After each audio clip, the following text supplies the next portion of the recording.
Donc, j'appuie ici. OK. Comme introduction, donc, la tuberculose résistante aux médicaments reste un enjeu mondial de santé publique. L'utilisation à mauvais escient ou incorrecte des antituberculeux et l'arrêt prématuré du traitement peuvent provoquer des pharmacorésistances. La mauvaise gestion du traitement antituberculeux et la transmission interhumaine expliquent la propagation de la tuberculose multirésistante. La résistance aux médicaments peut être décelée au moyen de tests de laboratoire spécifiques. La nouvelle recommandation de l'OMS vise à accélérer la détection et à améliorer l'issue du traitement de la tuberculose multirésistante en utilisant un nouveau test de diagnostic rapide et des schémas thérapeutiques efficaces. La stratégie pour mettre fin à la tuberculose préconise un accès universel à l'antibiogramme, c'est-à-dire le DST, c'est Drug Sensitive Testing.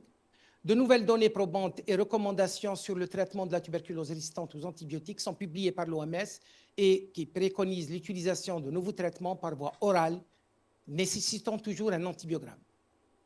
Quelle est la situation de la résistance dans le monde? Juste avant de commencer de parler de la résistance dans le monde, je tenais à faire quelques rappels de définition. La résistance primaire, c'est la présence de bacilles résistants à un ou plusieurs drogues chez un nouveau cas de tuberculose jamais traité auparavant ou traité moins d'un mois. Ce taux de résistance primaire est un indicateur épidémiologique de qualité de l'application de la chimiothérapie dans un programme national de lutte contre la tuberculose. La résistance acquise, c'est la présence de bacilles résistants à un ou plusieurs drogues chez un malade déjà traité par les antituberculeux pendant plus d'un mois.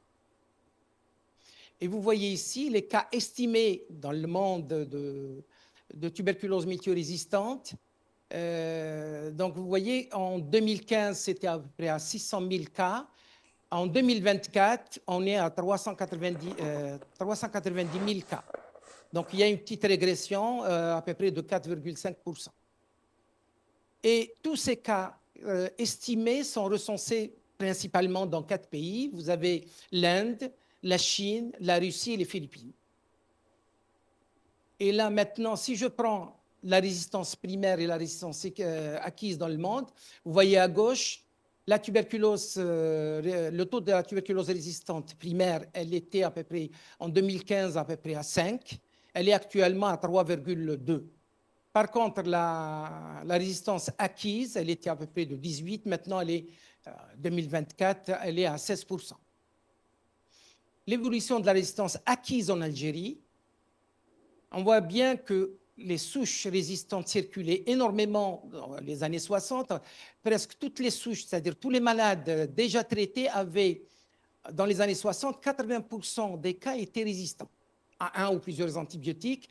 Et vous voyez la diminution des années 60 jusqu'à 2010, elle est descendue à 28,9. Par contre, les souches multirésistantes, donc MDR, vous voyez, en les années 80, elle était de 2,5 et puis elle descend, plutôt, elle évolue en 2010 à 24,9%, ce qui représente à peu près 80% des malades déjà traités présentent une résistance MDR. L'évolution de la résistance primaire en Algérie, vous la voyez ici. Dans les années 60, elle avait un taux de 15%. C'est la globale. Et en 2014, vous voyez, elle est de 4,6. Par contre, la MDR, elle était dans les années 80 de 1,2. En 2014, elle est de 0,6%.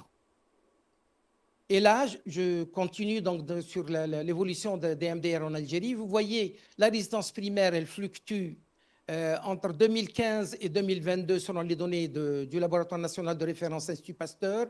Vous voyez, elle était de 2,5 et en 2022, elle est à 0,2. Par contre, la résistance acquise, elle fluctue, plus ou moins un plateau. Elle va de 28 en 2015 et en 2022, elle est à 20,71%.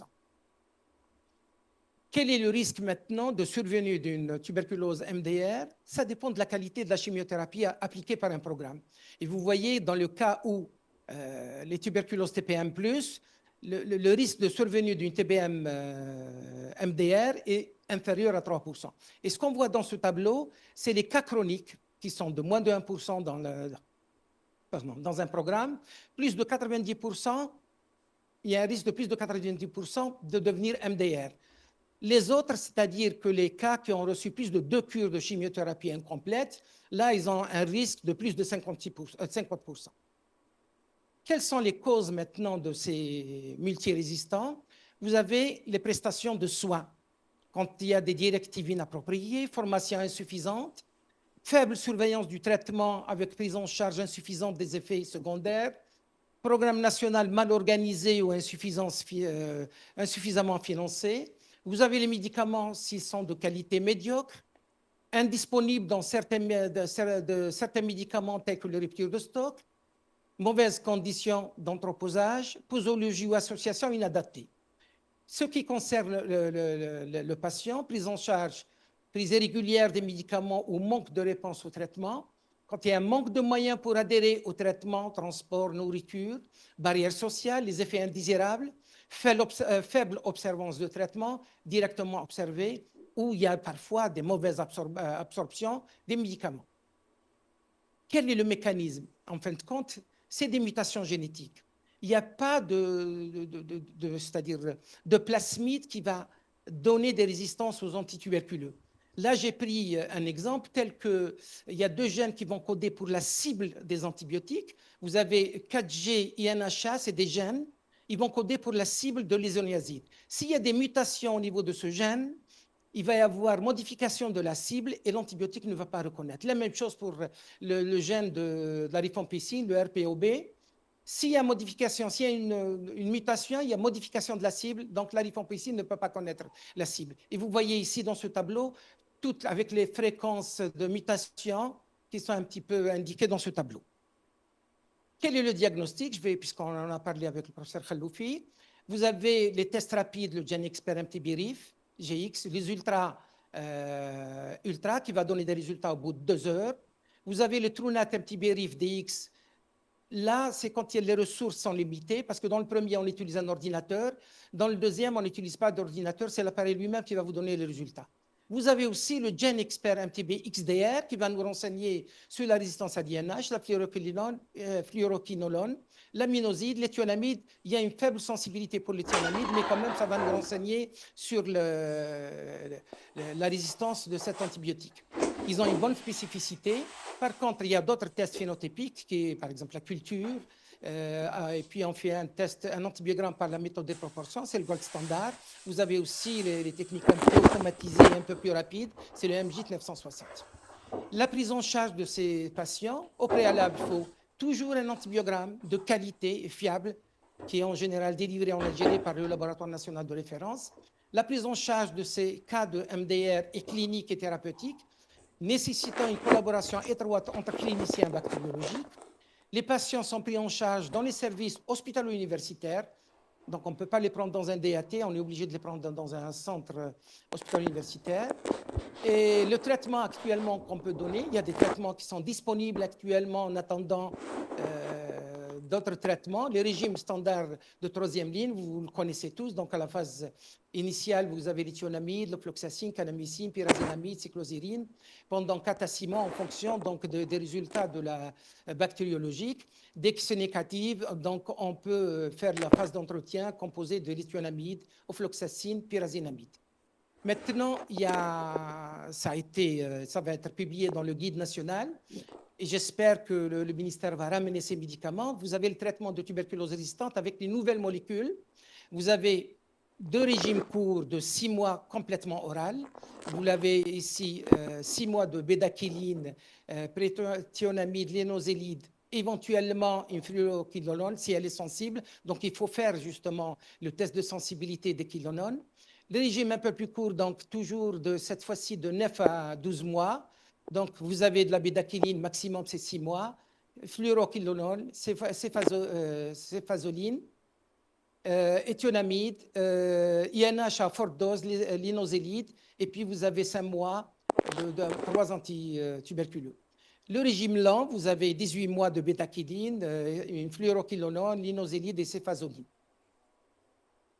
Je vais reprendre donc le premier traitement de 6 mois complètement oral. Donc, il faut faire la fluoroquinolone pour éliminer justement le fluoroquinolone s'ils sont résistants.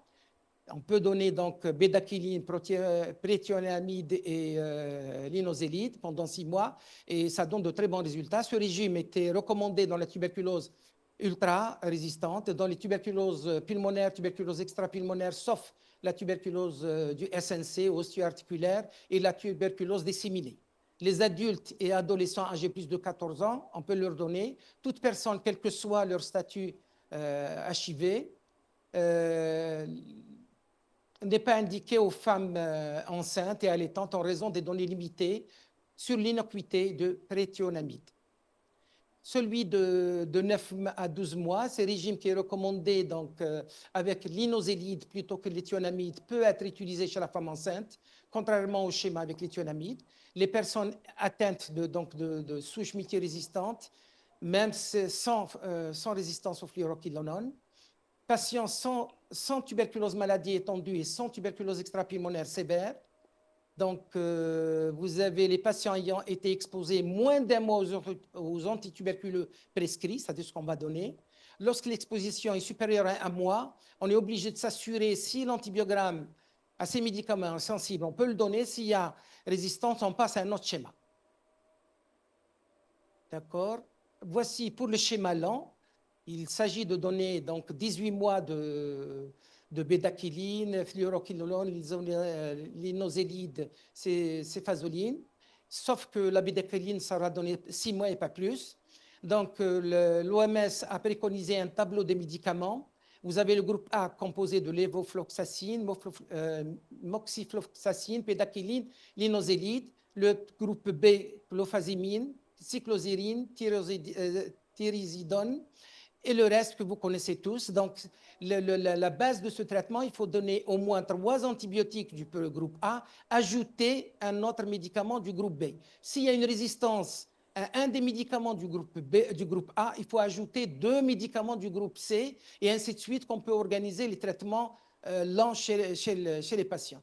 Donc, quelle est l'indication de ce traitement-là? Patients avec une tuberculose multirésistante qui ne sont pas admissibles au schéma plus court, entièrement oraux. Donc, patients avec une tuberculose étendue, qu'on vient de privilégier le plus lent en attendant d'autres études de l'OMS, tuberculose extrapulmonaire sévère.